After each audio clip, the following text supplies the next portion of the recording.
Welcome to my class, student. It's class 8 English Honeydew. We are doing chapter 5, that is the summit within, and this is session 2. In session 1 you have come to know about how Mr. Ahluwalia has climbed Mount Everest, and he was very sad and he was very happy also. He was very happy because he achieved his goal. He reached the highest peak and he was very sad. Now he is thinking where to climb now. Which one is the higher than this point? So then he started thinking about the summit within, that is the summit of mind, the summit of self, inner self. Let's see what's there in this session. Once having granted this, the question remains, why Everest? Because it is the highest, the mightiest, and had defied many previous attempts.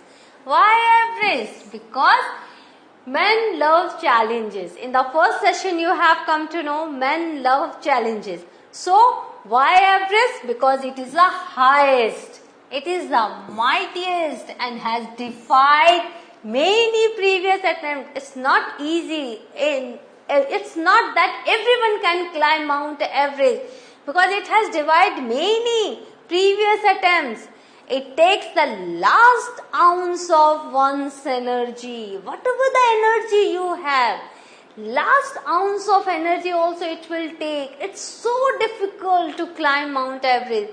It is a brutal struggle with rock and ice. It's not only a struggle, it's a brutal struggle. See how he is explaining, how the narrator is explaining the struggle, brutal struggle, and how much tiredness is there. That is, it takes the last ounce of energy. Now, once taken up, it cannot be given up. Always remember, climbing Mount Everest is not an easy task. Once you have decided to climb the Mount Everest, many times you will think about, don't go, let's go down, but you cannot give up that, because it cannot be given up halfway, even when one's life is at stake. Even if you are a danger, you cannot even think of going down. The passage back is as difficult as the passage onwards. Always see, the passage back as difficult as the passage forward. So it's better to move forward. Don't think about going down. It's always better to move further and further. See here, Mount Everest, this rock and ice. So Mr. Ahluwalia has said it's a brutal struggle with rock and ice. See, ice is there everywhere and rocks are there. Now defied, frustrated, resisted. And then when the summit is climbed, there is the exhilaration, that is very much excitement is there. The joy of having done something. Yes, they have won the highest, the mightiest Mount Everest.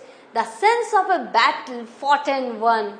Yes, what was the battle? Battle between the mountaineers and the Mount Everest, and the mountaineers have won the battle. So they are very excited. There is a feeling of victory and of happiness. Glimpsing a peak in the distance, I get transported to another world. I experience a change within myself, which can only be called mystical. As what he has said in the first session, we have said, when you reach Mount Everest, it seems that you are with yourself is with God. You are just communicating with God. Communion with God is there. The word described, the word used by Mr. Ahluwalia.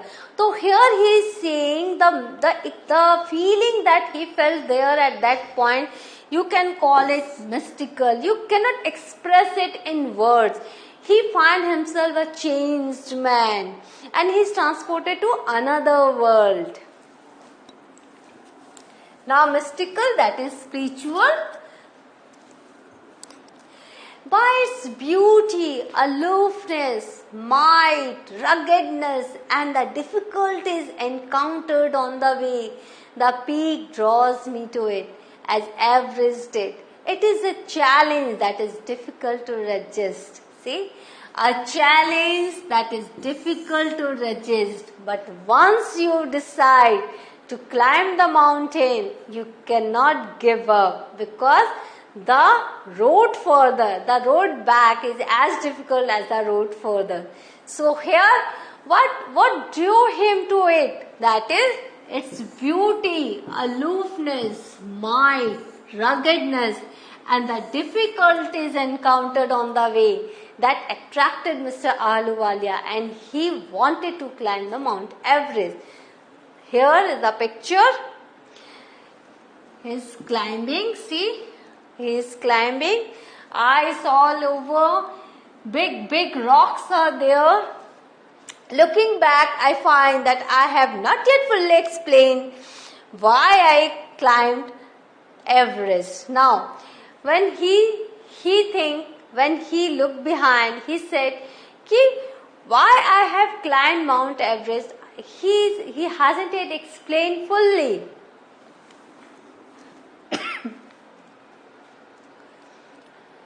It is like answering a question. Why you breathe? Yes. Why have you climbed mountains? Several times many people have asked Mr. Ahluwalia. He has answered those things that in the earlier slide I have explained, its might, its ruggedness, its challenges. But he thought, no, I haven't explained my answer clearly. Why I have climbed?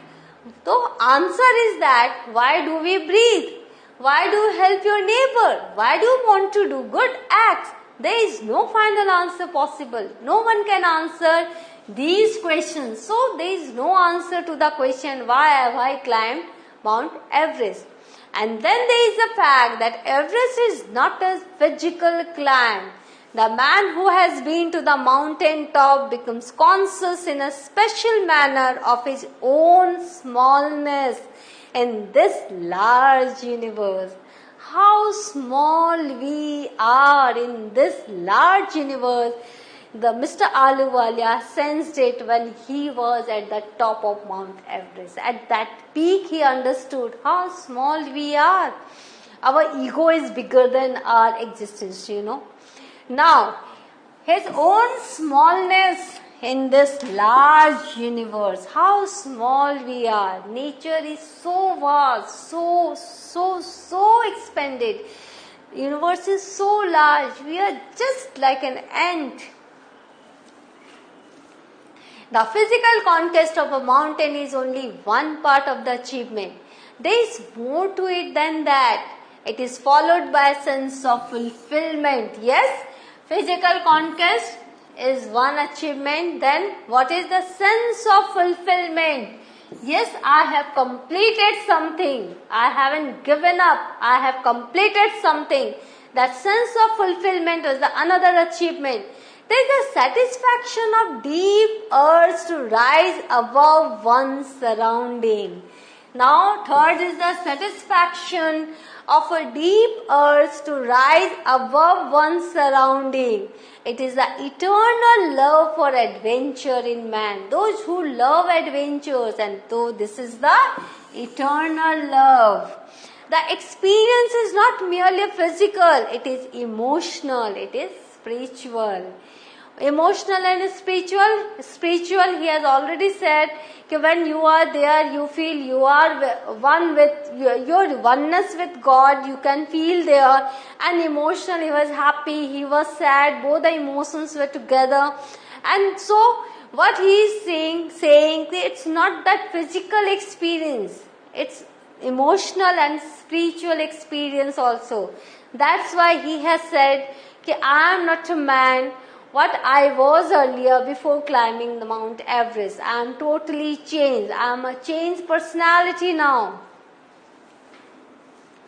Consider a typical climb towards the summit on the last height. You are sharing rope with another climber. See, when you see mountaineers, a picture of mountaineers, they are together and they share a rope with them. You form in He cuts the steps in the hard ice. You will have to make your own steps by cutting the hard ice. The person who is leading the group, he cuts the hard ice. Then he belays and you inch your way up. Inch. Only inch you way up. The climb is grim. You strain every nerve as you take every step. Every nerve is strained when you take one step, every step, and the step is inch only. Famous climbers have left records of the help given by others. So without help, without your friends, you cannot climb Mount Everest or anywhere. They have also recorded how they needed just that help. So help is very much necessary when you climb mountains. So here it is an act of togetherness. It's a group activity, you can say. So here you are you are sharing assistance, you are sharing rope with another climber, you are assisting others and you are helping each other. Then only you can reach the summit. Here see, rope is here, they are sharing the rope, and with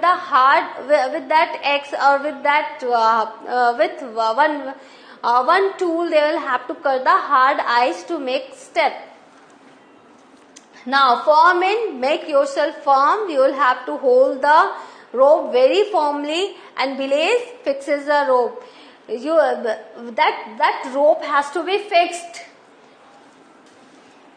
Else they might have given up. If you are not continuously helping others, the other mountaineers may feel to give up, and this is not allowed. Breathing is difficult. You curse yourself for having let yourself in for this. Why I have done this to ourselves? You started cursing yourself. You wonder why you ever undertook the ascent. Why did you think about climbing the Mount Everest? There are moments when you feel like going back.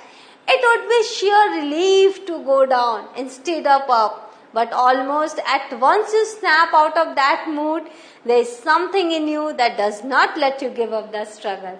That moment comes, but it goes out also.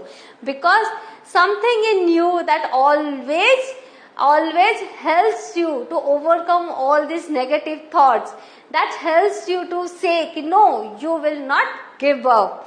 You will have to face the challenges and reach the point. Ascent is the climb. And you go on. Your companion keeps up with you. Just another 50 feet or 100 maybe. See how they encourage themselves. You ask yourself, is there no end? Everywhere there is rock and ice. And you started asking yourself, is there no end? When will that point come? You look at your companion and he looks at you. Both of them wants some motivation from each other. You draw inspiration from each other, and then without first being aware of it, you are at the summit. And then by doing all these exercises, that's physical exhaustion, this emotional turbulence, all this, you reach the summit. So, what have we learned in this session? We have learned the challenges that a mountaineer faces while going to Mount Everest, climbing to Mount Everest, and how the companions help each other. Without the help, no one can reach the summit.